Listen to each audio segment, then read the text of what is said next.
14वीं भारतीय छात्र संसद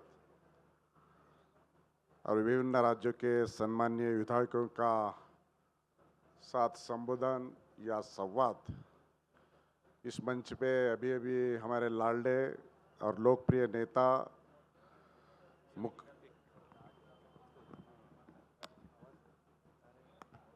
महाराष्ट्र के मुख्यमंत्री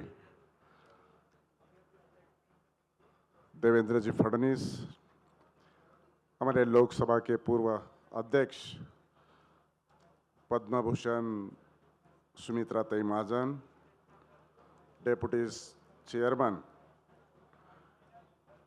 डॉक्टर नीलम गोरे, उत्तर प्रदेश के speaker Satish Mahana, vice chancellor Ravi Chitnis, पूर्व अध्यक्ष राजस्थान सीपी जोशी, डॉक्टर परिमल सुधाकर और राहुल कराड़ और उनके एमआईटी की सभी टीम, सबको पहले नमस्कार करता हूं।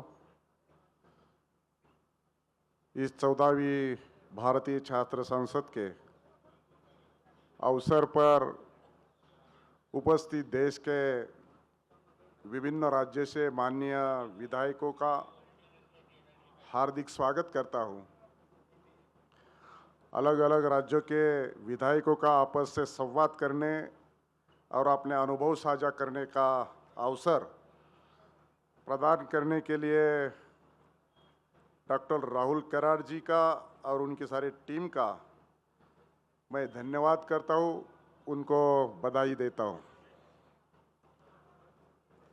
आदरणीय प्रधानमंत्री नरेंद्र मोदी जी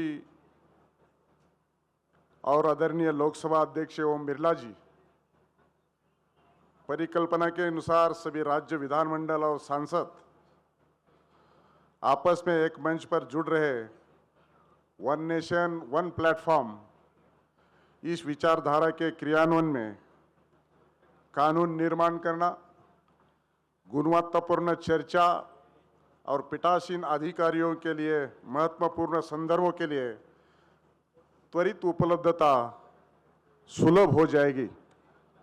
इस पहल के अंतर्गत ग्रंथालय सदनों की कार्यवाही, नियमावली, कानूनों की सूची तथा विशेष विषयों के पूर्व हुए चर्चाओं तक एक क्लिक में पहुंच संभव होगी।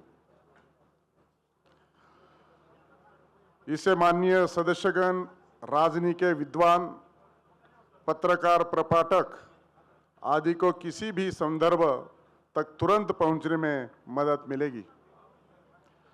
सबसे महत्वपूर्ण बात यह है कि वन नेशन वन प्लेटफॉर्म कि इस अवधारणा के माध्यम से आम जनता की कानून निर्माण की प्रक्रिया में लोग भाग ले सकेगी। वे ऑनलाइन सुझाव और आपत्तियां प्रस्तुत कर अपनी भागीदारी दर्ज करवा सकेंगे। लोकतांत्रिक व्यवस्था को सुदृढ़ बनाने के लिए जन भागीदारी बढ़ना अत्यंत आवश्यक है। इस प्रकार परस्पर संपर्क, विचारों का आदान प्रदान और फीडबैक प्रणाली के माध्यम से जनता की राजनीतिक भागीदारी बढ़ाने में निश्चित रूप से सहायता मिलेगी। ऐसा मेरा दृढ़ विश्वास है। महाराष्ट्र विधानमंडल ने भी डिजिटाइजेशन और पेपरलेस लोकतंत्र की दिशा में कार्यवाही का प्रारंभ किया है। आप सभी जानते हैं कि हमारे देश में केवल 6 राज्यों में संसदीय विधानमंडल यानी विधान परिषद का अस्तित्व है। मुझे ये बताते हुए गर्व हो रहा है कि महाराष्ट्र विधान परिषद अस्तित्व में आने के बाद आज तक कभी भंग नहीं हुई, निरंतर 100 साल कार्यरत रही है। विधान परिषद की पहली बैठक, जो इस समय के गवर्नर काउंसिल के रूप में जानी जाती थी, 22 जनवरी 1862 में मुंबई के टाउन हॉल के दरबार में आयोजित की गई थी। आज हम भारतीय गणराज्य और भारतीय संविधान के अंगीकार की 75वीं वर्षगांठ तथा अमृत महोत्सव मना रहे हैं। मुझे ये कहते हुए अत्यंत गर्व हो रहा है कि भारतीय संविधान के शिल्पकार डॉक्टर भारत रत्न डॉक्टर बाबा साहेब अम्बेडकर 1926 से लेकर 1937 तक महाराष्ट्र विधान परिषद के सदस्य रहे।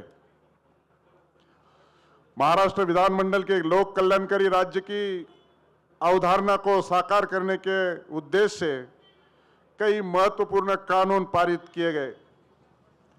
रोजगार गारंटी योजना के जैसा कानून बाद में राष्ट्रीय स्तर पर स्वीकार किया गया और सफलतापूर्वक लागू किया गया। ऐसी ऐतिहासिक परंपरा से समृद्ध विधान परिषद के सभापति के रूप में मुझे 19 दिसंबर 2024 में सर्वसम्मति से चुना गया। इस अवसर सदन को संबोधित करते हुए मैंने विधानमंडल के कामकाज को अधिक सक्रिय और जनता के प्रति उत्तरदायी बनाने के उद्देश्य से 4 पॉइंट प्रोग्राम घोषित किया है। जैसे कि अभी माननीय मुख्यमंत्री जी ने कहा है कि प्रश्नोत्तर काल के बिना किसी विघ्न के सुचारू रूप से संपन्न करना,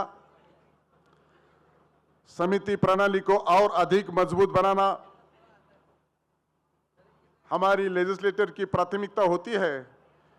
कानून निर्माण की प्रक्रिया विचार विमर्श और गहन चर्चा के माध्यम से संपन्न हो, बिना चर्चा के कोई भी कानून पारित न किया जाए।